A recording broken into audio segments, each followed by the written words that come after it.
You're listening to the We Are Libertarians podcast network. Find all of our shows at wearelibertarians.com.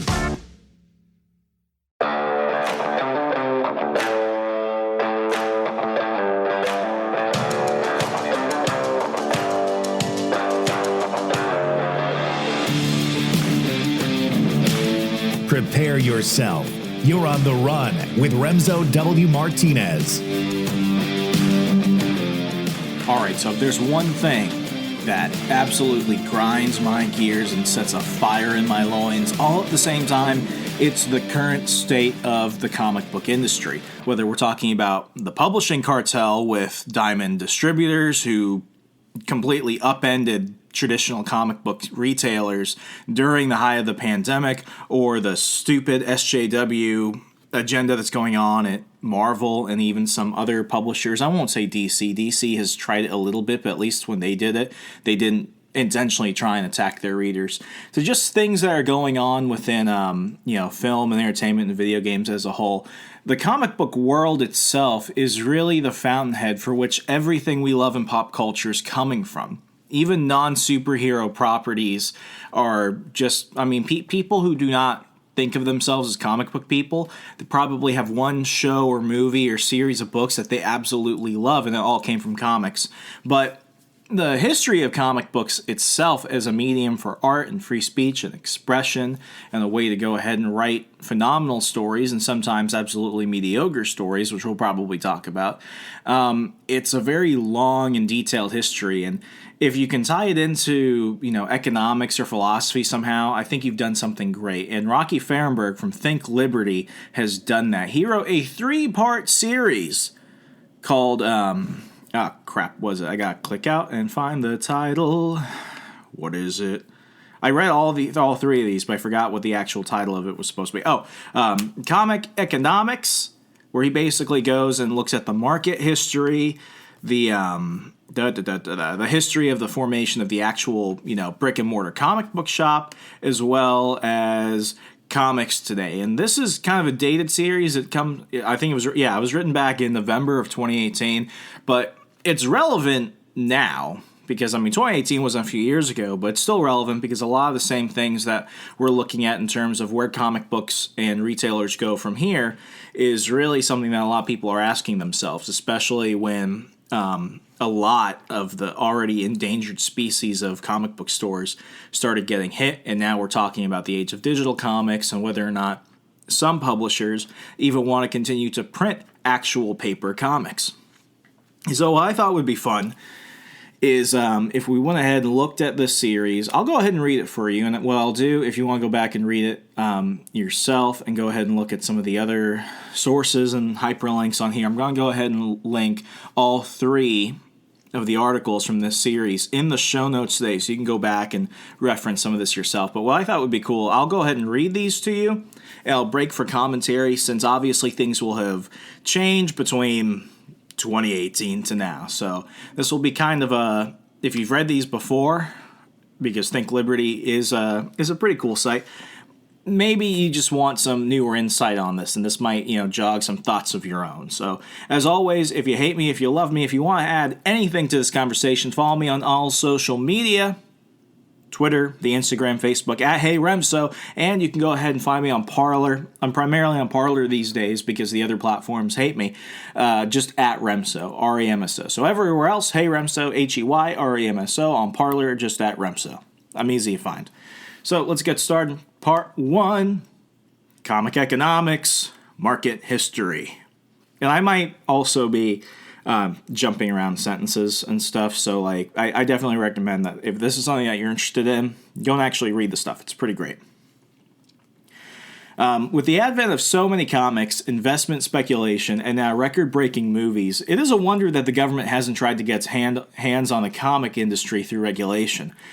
This is not to say they haven't made mild attempts in the past, however, but the comic industry still seems to be very much an open market.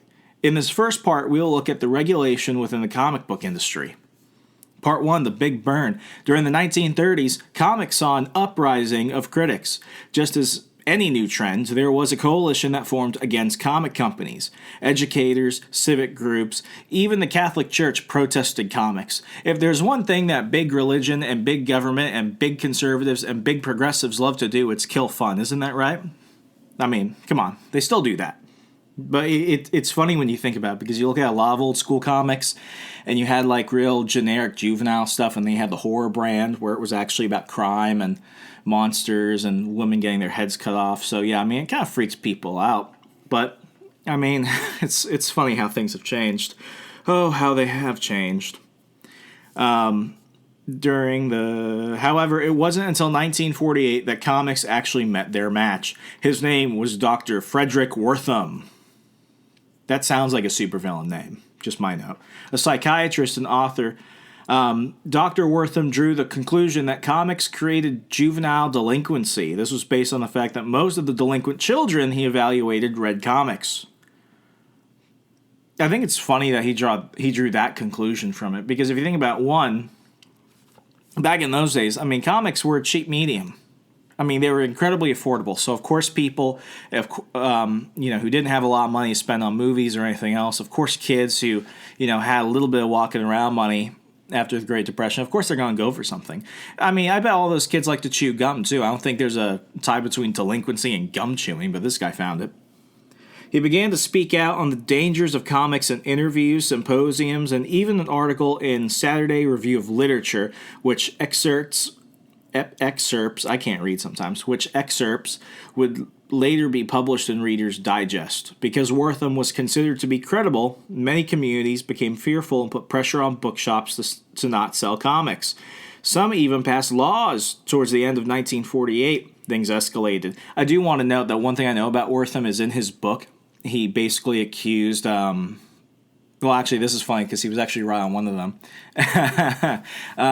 He accused Wonder Woman of being basically a vessel for people who were into BDSM, which, if you know anything about Dr. Marston and his two wives, he actually, he was into BDSM, and Wonder Woman was kind of like his vessel for that. So that is actually true. That is actually true. Fun history.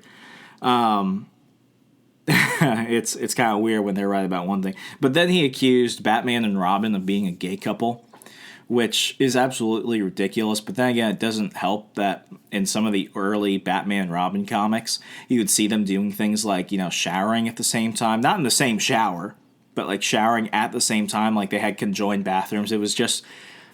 the mind went places. And then there was one issue where they're actually like sleeping in the same bed, and Alfred's coming to tuck them in. So actually, no, looking back, he probably did have a few reasons to think that maybe this is promoting, things that would not have been, acceptable then. But yeah, I mean, he was going after everybody, especially like horror and film comics. Okay. Because Dr. Wertham was considered credible, many communities became fearful, but okay, I already read that part. The United States saw a surge of serial book burnings. These book burnings bore an eerie resemblance to the Nazi book burnings of the same time, but they were justified in that comics were not real books, and therefore the burnings were not considered censorship. Wow, think of the mental gymnastics for that. The Spencer and Binghamton, New York book burnings in 1948, the Cape Cod Censorship Acts, book burning in 1949, and the 1955 bonfire in Indiana, Pennsylvania, and a bunch of other places all led to the attention of the government. Because, of course, when people start getting antsy, the feds jump in. In order to sidestep the government control of comics, the Comic Magazines Association of America created the Comics Code Authority. You might know in some really old comics, everyone part of this. And, of course, you've got Marvel, which I think at the time was Timely Comics, and you've got DC. Anyway, however, many people were happy of this as they felt that the regulation would keep their children safe. Still, the government did have its hands in the CCA, as it was headed by New York magistrate judge Charles F. Murphy. The goal of the CCA was to limit the content included in comics. However, this was actually far more notorious. There are 7 highly restrictive sections of the CCA. Some of the restraints that the CCA placed on comic publishers were policemen, judges, government officials, and respected institutions shall never be presented in such a way as to create disrespect for authority. That right there should freak you out. No comic magazine shall use the word horror or terror in its title, and although slang and colloquialisms are acceptable, excessive use should be discouraged, and wherever possible, good grammar should be employed. The CCA was limited in what could be portrayed about religion, marriage, sex, costumes, and dialogue. They even went so far as to place restrictions on advertisements, which surely affected revenue for publishers. You know, there are people like my dad who only buy old comics because he loves to see the advertisements in there, like the stuff that will, you know, you take a pill and it turns you into like Arnold Schwarzenegger, and then you've got the other stuff that's like X-ray glasses, and there's even like a little nuclear atomic kit playset for kids and some really old comics. It's crazy, but it's crazy. I mean, this is, they said it wasn't censorship, but it was basically censorship. That's what happens when the government gets involved. They change words, you know. War is peace. All that stuff. Big Brother. Yeah, they kind of did it. So basically something that was meant to prevent the government from getting in still had the government getting in. These tactics by the CCA worked. Distributors were in fear of their sales due to the previous outrages and refused to carry comics without the CCA seal. So that's interesting. That's one thing I usually forget. You had to opt into it, so your comics had to be approved. And that would take a long time, and you had to pay dues for this. So if you were an up-and-coming writer or an artist or something, I mean, that your success was really hinging on whether you could get that seal. That's how it is for a lot of things now. You know, private labs, our private labeling, their seal of approval on products and stuff. But, you know, even though you could do it without it, it was highly suggested that you do. And, I mean, in some cases I understand it, but at the same time, it's like you could take the risk and not do it. But that was entirely up to these people. Many think that this is the free market at work, but keep in mind that while the CCA was not actually law, it came with pressure and support from the government. The power had gone to the head of the CCA. One specifically led to the censoring of Marv Wolfman's name. Since Wolfman couldn't be in comics, it was flagged and asked to be removed. Fortunately, they settled the matter, and Wolfman was allowed to keep his name in the comics as a creator credit. Next part, the fight for freedom. While the CCA had a hold of the comic industry by the Pokeballs for a number of years, some people bucked the CCA. Publisher William Gaines, the creator of popular titles like Tales from the Crypt and Mad. Oh, God, I can't believe Mad Magazine got canceled. That bothered me so much. Anyway, was one of the original naysayers. Gaines made an effort to fight Judge Murphy after reprinting of a pre-code story was objected because the central character was not black. At this time, stories dealing with racial prejudice would only be accepted in comics if the central character was black. Gaines wound up losing the fight and left comics shortly thereafter to work on his comics turn magazine title, Mad. That's so crazy. They were even, okay, we're supposed to talk about one of the most racist time periods of American history, but even that was like a big social justice warrior type of move right there. That's insane. That is so weird. I wonder if this is why Mad Magazine, even though like teenagers could read it, and if you read, you know, any issue, you'd realize that it wasn't as like R-rated and edgy as the reputation was. I think maybe that's why my parents never let me read it growing up, and why a lot of other people weren't allowed to either. It was always something that like people in college read and older. But if you go back and look at Mad Magazine, like maybe it's because I'm looking at it through contemporary eyes, but whatever.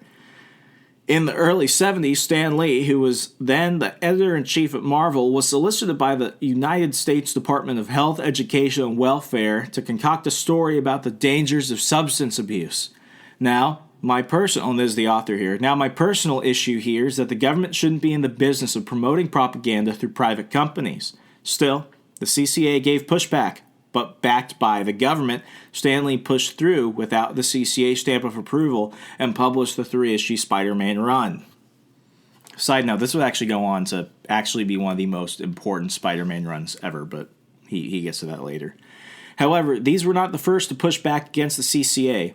Just as within any form of regulation, there was an explosion of underground comics through the 60s and 70s that depicted material not approved by the CCA. These comics were never in comic shops nor widely distributed, but were sold in adult shops. Oh, maybe this is where the reputation of it all being porn came from. Yeah, things are starting to make sense now. One very popular adult comic called Cherry Pop-Tart was these names. These names alone, okay, I can see how that's a little salacious, was released in 1982 and followed a young girl through a number of her sexual escapades. Ironically, it was drawn in Archie comic style, which was also a comic known for being very wholesome. So it was satire. Everything is satirized these days. Despite the fact the code was written in 1954, it was less than 2 decades before the revisions to the code would start. In 1971, revisions began to allow for, among other things, the sometimes, quote, sympathetic depiction of criminal behavior and corruption among public officials, as long as it is portrayed as exceptional and the culprit is punished. How can they say this isn't censorship? You're telling people what they can and can't write about. War is peace. Ignorance is strength or something like that. Big Brother jumping in. As well as permitting some criminal activities to kill law enforcement officers and the, quote, suggestion but not portrayal of seduction. Come on. Also, newly allowed were vampires, ghouls, and werewolves. When handled in the classic tradition such as Frankenstein, Dracula, and other high-caliber literary works written by Edgar Allan Poe, Saki, Conan Doyle, and other respected authors whose works are read in schools around the world. It was only a short time after that, in 1975, when zombies first started appearing in comics. It still wouldn't be until 1986 when the CCA would completely allow the violence of zombies that we have come to know today. And I mean, who doesn't love zombies? Next part, the fall of the empire. While a few comic companies come under the seal in the late 80s and early 90s, Now Comics and Bongo Comics joined the CCA. Most companies that began coming out in the 2000s didn't join.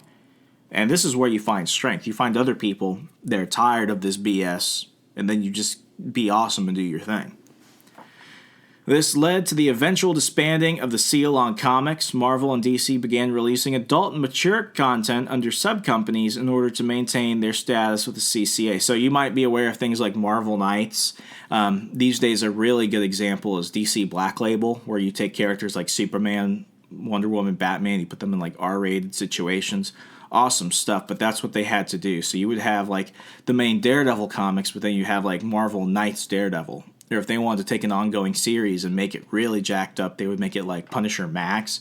If a comic at the time had Max on there, it was definitely R-rated. In some cases, in the early like Marvel Knights stage, it was like real R, like hard R.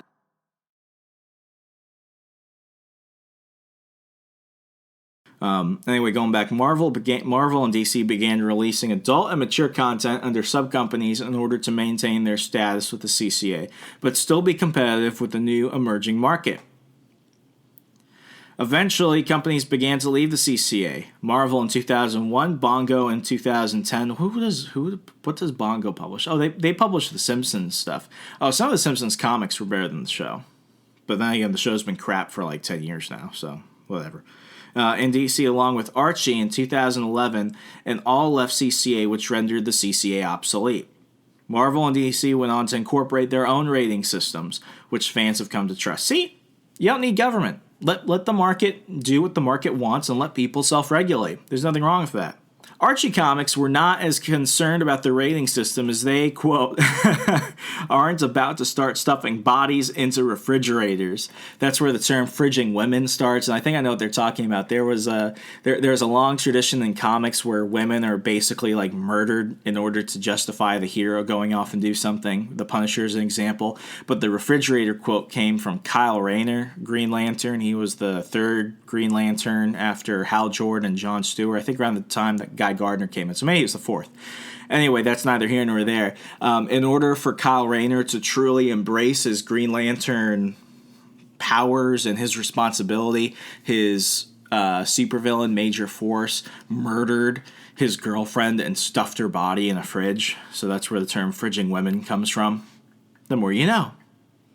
The people in the 50s spoke out and were able to get what they wanted. Unfortunately, this came through government pressure. However, the good side was that we were able to leave the regulations in the hands of the private sector, despite barriers to entry that were placed to keep those that went against the CCA out. Being part of the CCA was voluntary.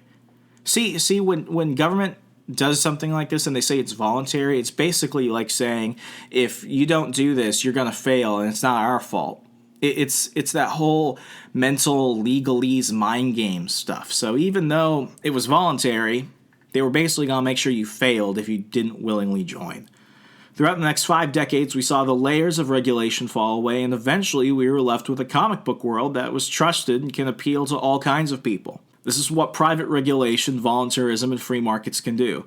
We now have a superior product, and no one was technically forced. Companies can regulate themselves based on the feedback they receive. The comic book world is one of the last frontiers of pulp prints. We have worked hard to have a world in which we enjoy comics. Let's keep it that way. And I think that's... he did a great job covering this, and it's amazing. And, I just realized, I was thinking, has Archie kind of gone edgy? Yeah, Archie did go edgy the last couple years, and if you want an example, just look at Riverdale on CW and Sabrina on Netflix. That shit got crazy. But, such is the times, right? Okay, Comics Economics Part 2, the history of the comic book shop. There we go. There has been an ever-vast growing debate on when and where the first comic shop opened up. I'm not here to debate the fact. I will leave that up to the trolls in the threads. I want to give a brief history of comic shops and the progression of distribution. Finally, we can end with the market of comics. So don't take this to mean that the first comic shop is the first one I have listed.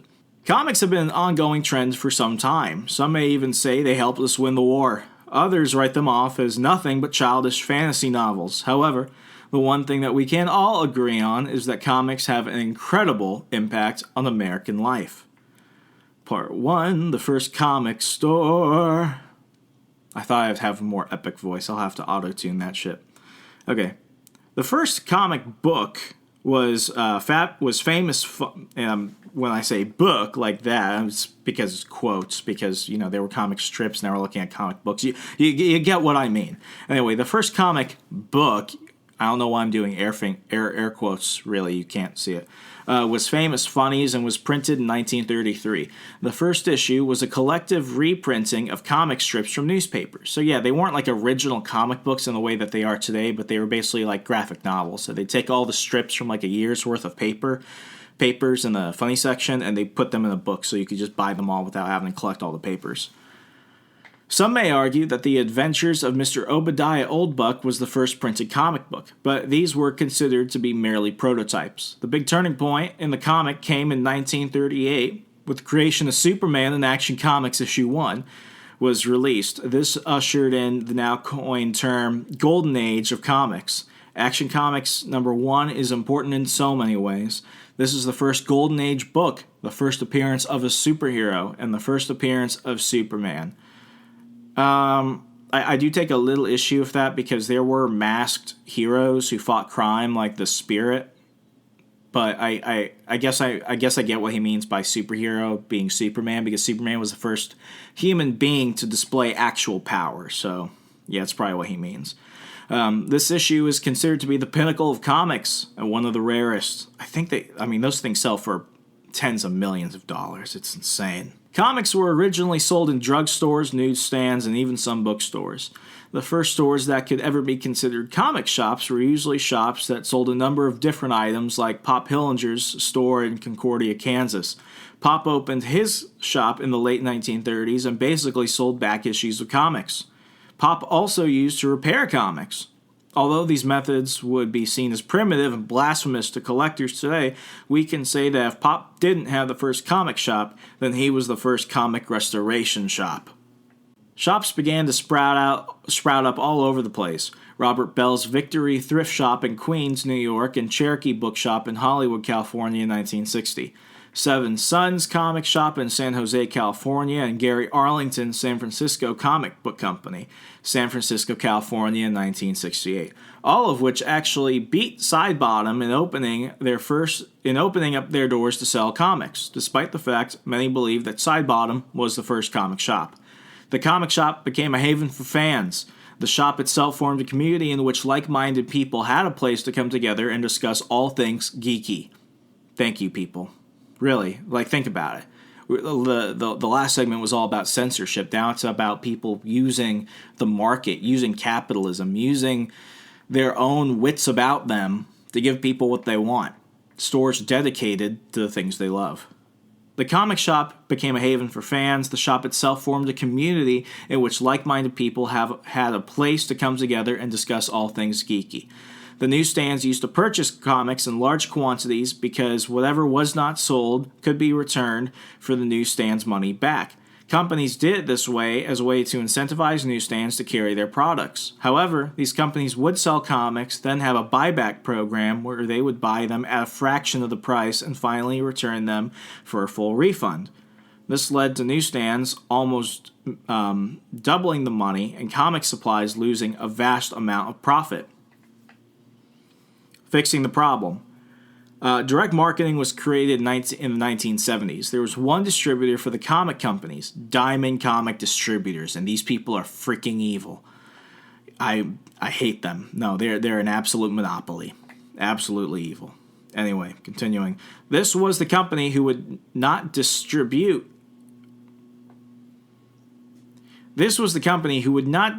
a comic unless it carried the Comics Code Authority stamp, the CCA stamp we were talking about in the last segment. The largest change to that direct-to-market distributing offered was non-refundable comics. Since comics no longer needed a barcode, many artists began to put little pictures in place of the barcode space. Distributors would receive a promo kit, usually for issue 1, and then based on that issue and promo kit, they would gauge how much of each issue they would want to order. So if they didn't order enough, then they lost profit. But if they ordered too much, then they were stuck with overflow. This overflow created a market for the infamous back issue. Stuff in the long boxes, they're usually in the bags and boards. Back issues have become an integral part of comic collecting. For quite some time, comic shops would have rows and rows of long boxes full of back issues. People would come to comic shops to hunt for these issues in order to complete story arcs. There was no eBay back then, nonetheless an Amazon. This direct-to-market and back issue era changed comic collecting. One way collectors look at comics is by their level of rarity, scarcity, essentially. This is another reason that Action Comics issue 1 is so expensive. There are somewhere around 50 to 100 issues in circulation. And I can tell you for a fact that has not changed since this article was published. See, the longer a comic has been around, the more scarce it is. However, that isn't as true with today's comics, which is why the Golden Age era is so expensive. Comics have a level of scarcity. During the book burning period and the paper returns for recycling pulp, many magazines before the 1950s were simply destroyed. Comics before the 70s were mostly returned for their cash value and buyback programs. Comics before the early 90s were shelved in back issue bins. Today we are seeing a tightening of printed issues in exchange for trade backs and digital prints of comics. The era of collecting. Because certain comics are rare and desirable, there arose a marketplace for comics. This flooded the market in several ways. Many people were buying up comics left and right through the 90s in hopes of cashing in for retirement based on their comics.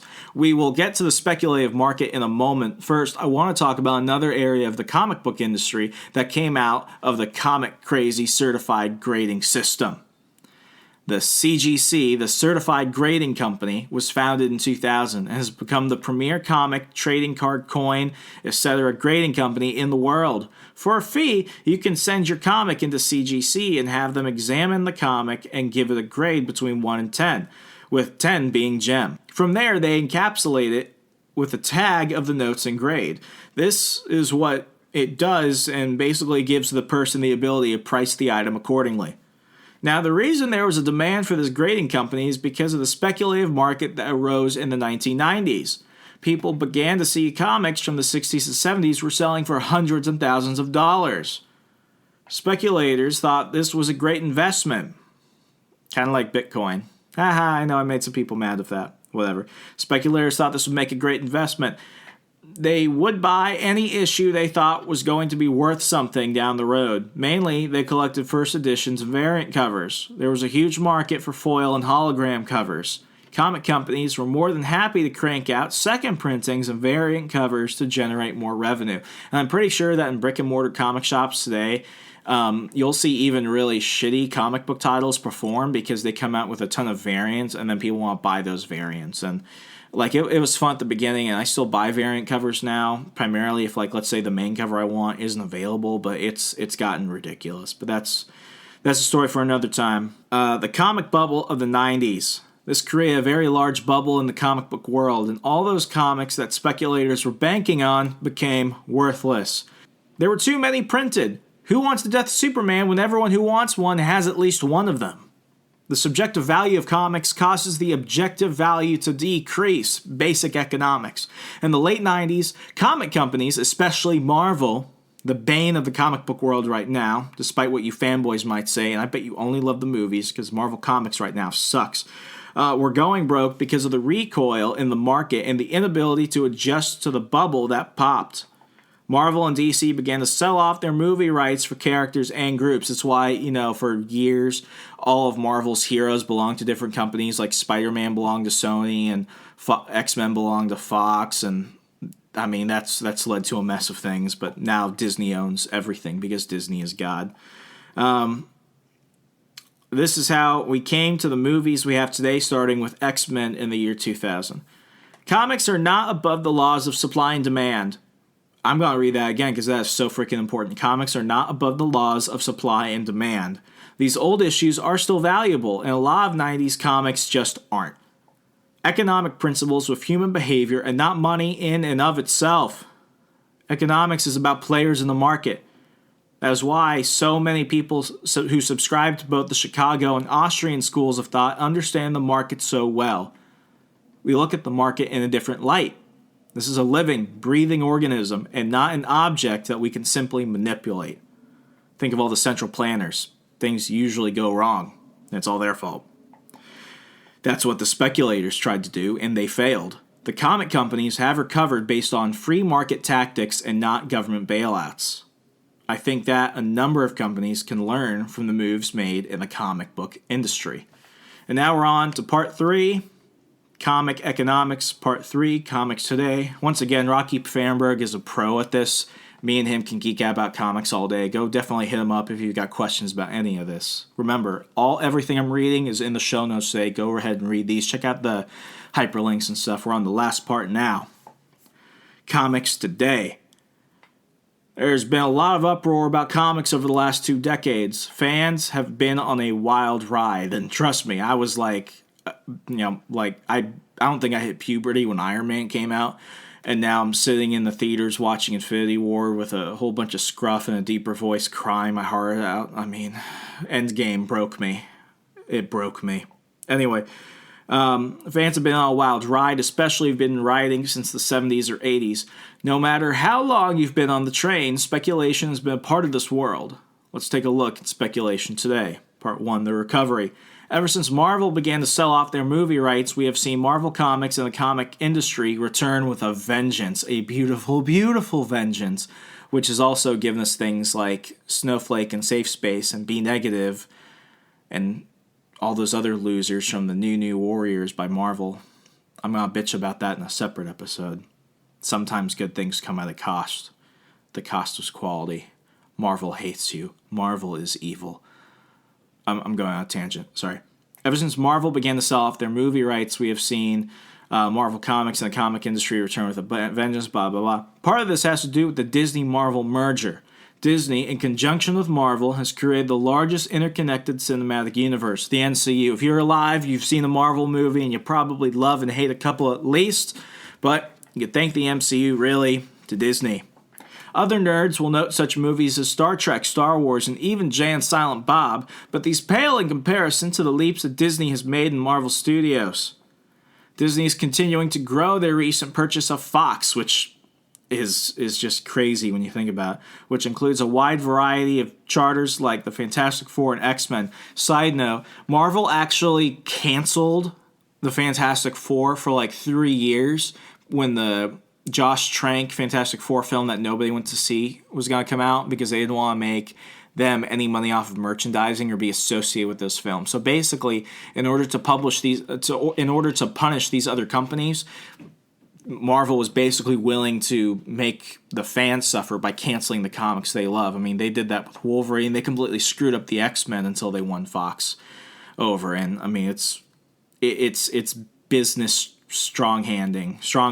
It's not good for people who want to actually enjoy the content in the comics.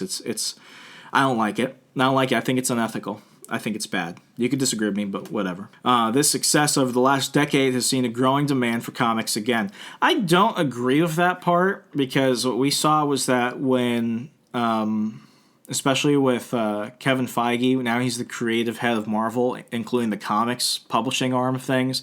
And I would say that the comics, which used to be really the fountainhead for everything, which the shows, the games, and the films are based off of, now become like cheap merchandise for it. So we've seen a big downgrade in the level of stories and the level of art because really they're just hoping that people will maybe buy a few issues or maybe buy a lot of stuff, but they're not building a long-term customer base. It's more flash in the pan tactics.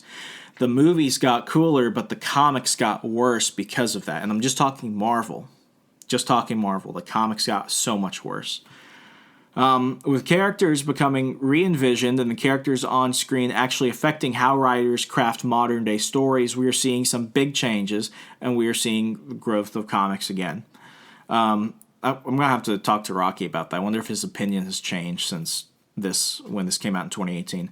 Some newer comics are shooting up in value, like Ultimate Fallout 4, the first appearance of Miles Morales, and Edge of Spider-Verse 2, the first appearance of Spider-Gwen. You saw them in the Spider-Man Enter the Spider-Verse movie, which is freaking amazing.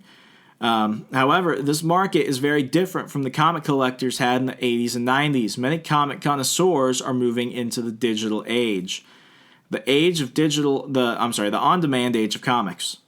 This next part. The days of hunting through long boxes for that one issue to complete a story are gone. Many people have moved onto platforms like Comics and Marvel Unlimited to get their comic fix. And I just want to point that Marvel Unlimited recently canceled because it was easier just to work with places like Comics, COMIX, so COMIX Comics, and then Comixology. So Marvel basically outsourced to them since they have better infrastructure, and it's cheaper that way.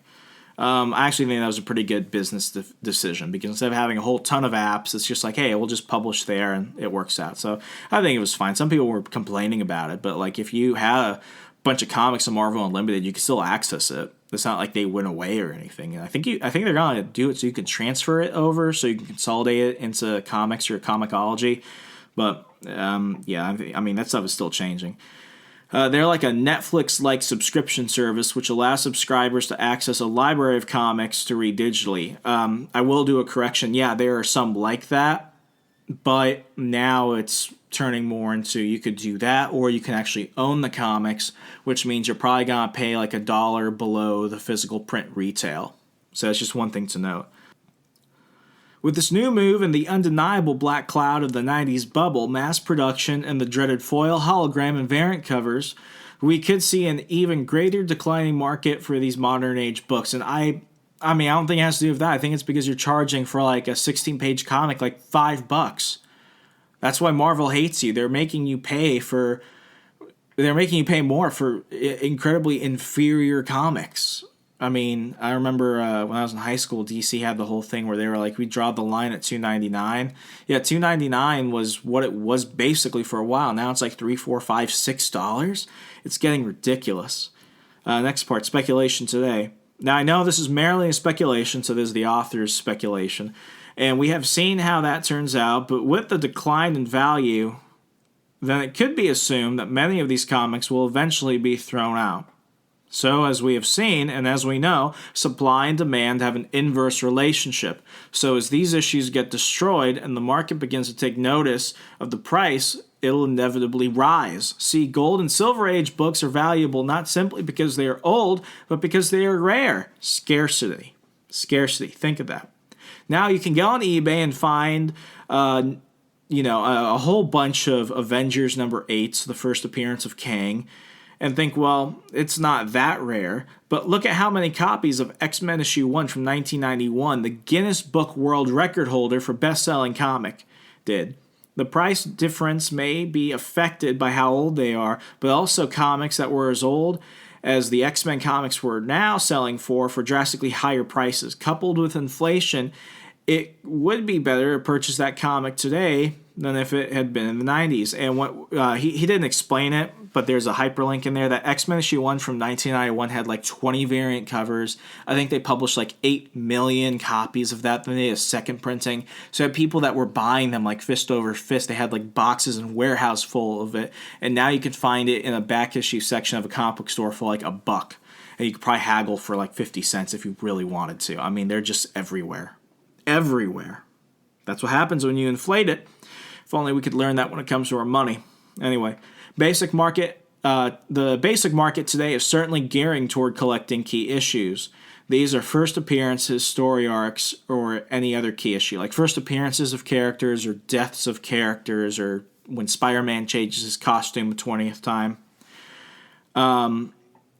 First appearances can include characters or items like the Infinity Gauntlet, that type of thing.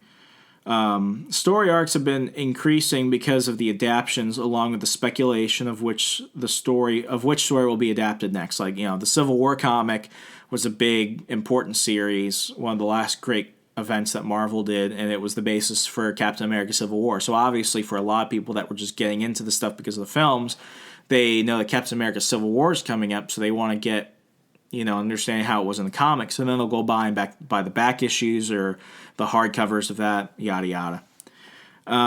Today we're seeing the advent of new characters in some modern day issues, which are guaranteeing a spike at some point in the future. Speculation of very obscure characters like Moon Girl, Squirrel Girl, Riri Williams, and others are causing people to look deeper into comic lore, even if it isn't too far back. Like Miles Morales and Spider-Gwen did great. Even Gwenpool, the Gwen Stacy Deadpool crossover. Moon Girl, I have no clue what's going on with that. Squirrel Girl was popular for a while. I don't understand why you include that there. She's become more popular. Riri Williams has no personality, and as Ironheart is one of the worst modern creations ever. She was really the anti-Tony Stark. So, yeah, I don't think... this is definitely a 2018 article. I think we got 2 more parts. Getting into comic collecting. So there is a bubble today centered around the Marvel Studios line of properties, along with DC and others.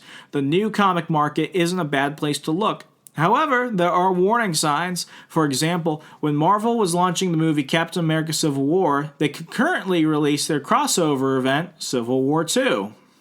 This was a great marketing tactic to get speculators to buy comics from them. But us with an eagle eye can see through this tactic. Yeah, so remember how earlier I mentioned that when Kevin Feige really started jumping in, he started using the comics as just really a merchandising arm of the films? This is when it happened. This is a great example when it happened, because Civil War II was terrible. Absolutely dreadful. My dad once told me that an item is only worth what someone is willing to pay for it. After that, I threw away my Pokemon card collection, which had about 3 first edition Charizard holographic cards in it. Roughly $9,000 today. Oh, so that's like 21 grand he threw away. Oh, bro, I feel bad for you. Along with an array of other holographics in it. However, he did have a great point. This is why we see discrepancies in the market versus the Overstreet price guide. Some comics sell higher or lower on the market. This is why it is just a guide. If I had an issue that I want to sell for $10, but the most anyone's willing to pay for is $8, then by default, the issue is only worth $8. Comics are known to inflate with the release of a character or story adaptation. Nevertheless, the price doesn't stay high. When the price does level out, though, it is typically higher than the pre-movie price. So you can tell that when Deadpool finally got his movie, and we will never talk about X-Men Origins Wolverine, never, ever, ever. Yeah, everything Deadpool related became incredibly high. If a comic is valued at $100 and then there is a movie announced, then the price might jump up to $200. After the hype of that movie, it might settle back to $150 and remain there. However, there is also the flooding of the market. So if a character is coming out in their own movie or is appearing for the first time in a movie, then their comics are just going to be worth more and people are going to be willing to sell them. Just as competition is great for the consumer, we can see it here as well. The now $200 comic we used in the last example might get undercut by someone who's selling it for $190, which would mean that if I want to up my chances of selling it, I might need to come down to $185. Still, with other factors to consider, I might be able to keep my price that high. And I mean, this is where the whole, rating and condition system comes in. I mean, I think if I don't sell my comics, I usually give them away if I'm going to do that. But, it's stuff like this where it gets really dicey. You really see this at conventions. Conventions, if you buy back issues at a convention, you better make sure you're getting the deal of a lifetime. Other than that, if you don't do your homework, you might spend something that is a ridiculous amount, otherwise useless comic. This happens in a number of markets and sometimes by surprise. Look at the recent Banksy painting that was just auctioned off. Banksy rigged the painting to shred itself once it was auctioned off. Oh, I'm including that clip. I remember that. That was painful to watch. All that money go away. I'm including that link in the show notes. Before the eyes of all the bidders, the painting went from a beautiful artwork to canvas rags on the floor. However, there was a great market for this painting now because of the attention and historical factors surrounding it. It also is probably going to sell for more than that now. But either way, it may be worth more in its original price in the future just because of the popularity surrounding the controversy. How to trade today, and this is the last section. There are many ways to collect and trade today. Many collectors are fans and therefore collect what they like, along with issues that have some kind of sentimental value. However, this article is about speculation. The way to play the game with comics is to know what you need to know, people. Much like you would be in any other area, you will need to be aware of the Easter eggs and characters along with the wordings and story arcs. Maybe knowing know the difference between a John Romita Jr. Piece and other things. Maybe something written by Brian Michael Bendis, and learn that type of stuff.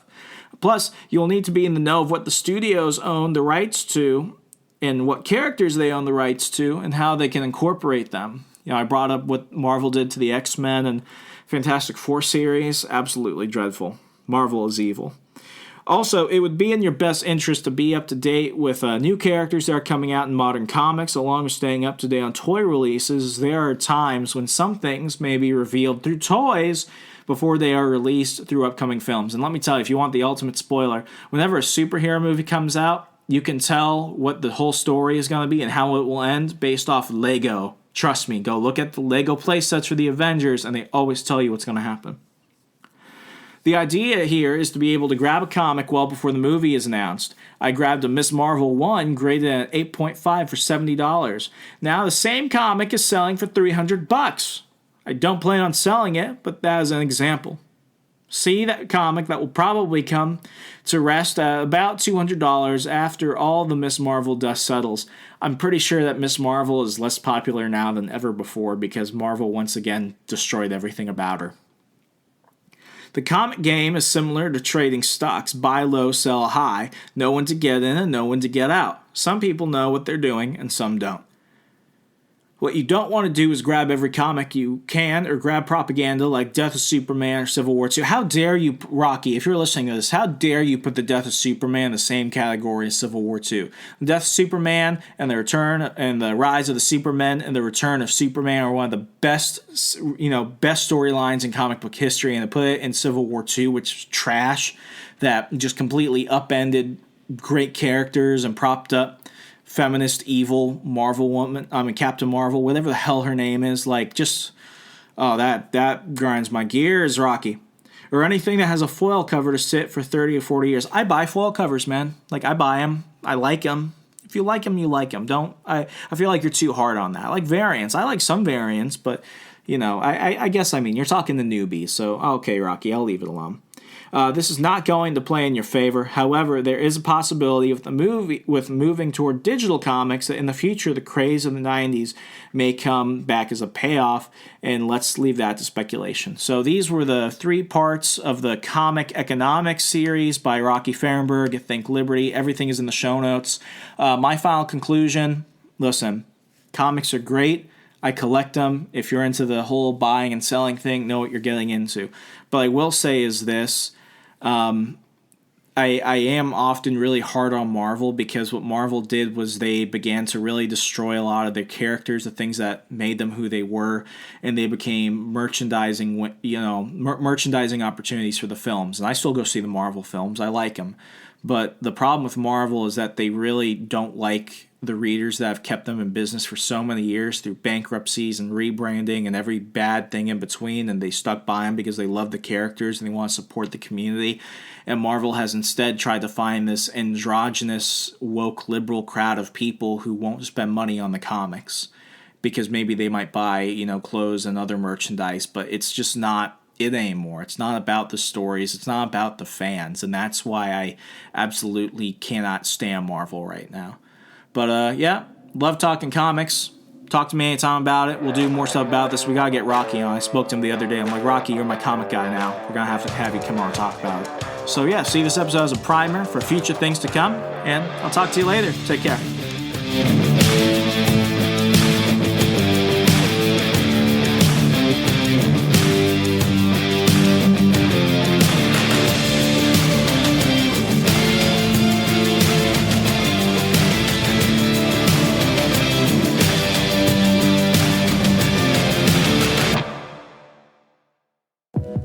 Check out our other shows and more from the We Are Libertarians network at wearelibertarians.com.